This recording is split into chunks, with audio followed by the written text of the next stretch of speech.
The digital media class started out really in the early 80s when the first cable company came into town and was wanting to provide their services to the people of Perryville. In the early 90s they decided to add a program to the Career Center, which is the vocational programs that is offered by the school district, and they decided to find a different program, and they thought they could utilize TV and video productions, which is what the name of the program used to be. And here is the Marshall 7-inch monitor. As you know, when you hook up... The class is comprised of technical things where the students have to learn about cameras and the different settings on the camera to get a good image and good sound. And then we branch off into, after you get the images, what do you do with them? You edit those together. And so they learn how to edit using a non-linear editing program. And we use Final Cut Pro. We work on Apple products. They do things from traditional animation to digital animation. They do documentaries every year in the spring semester.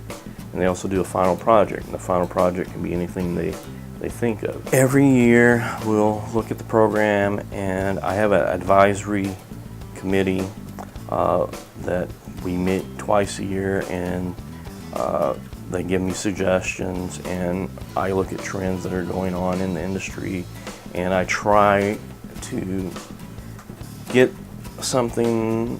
For instance, drones. Drones are very big now. They've been big for a few years, but it wasn't until last year that we got a drone. And so the kids can now fly a drone under my supervision and see if they like that, because that's exploding. That's a new way to do aerial shots that is affordable for a lot of people.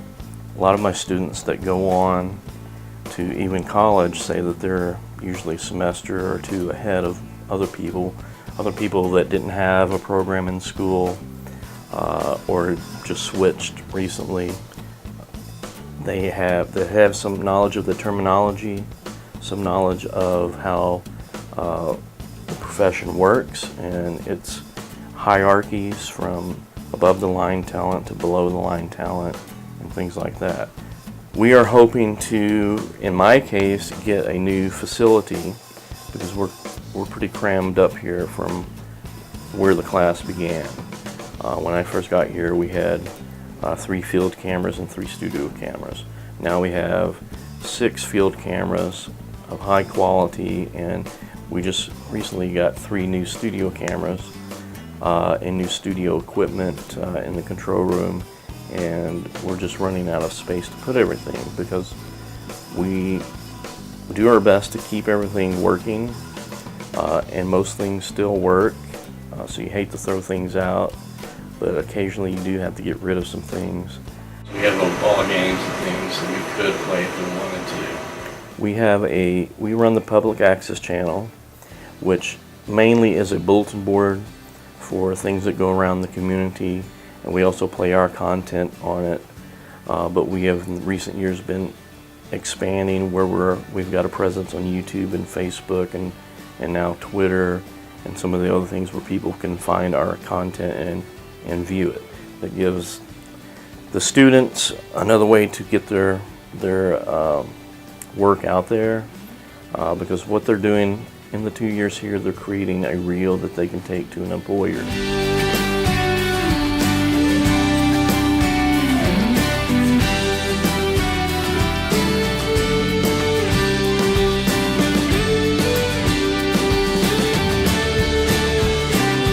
This is TV News, and our first story today is about Hurricane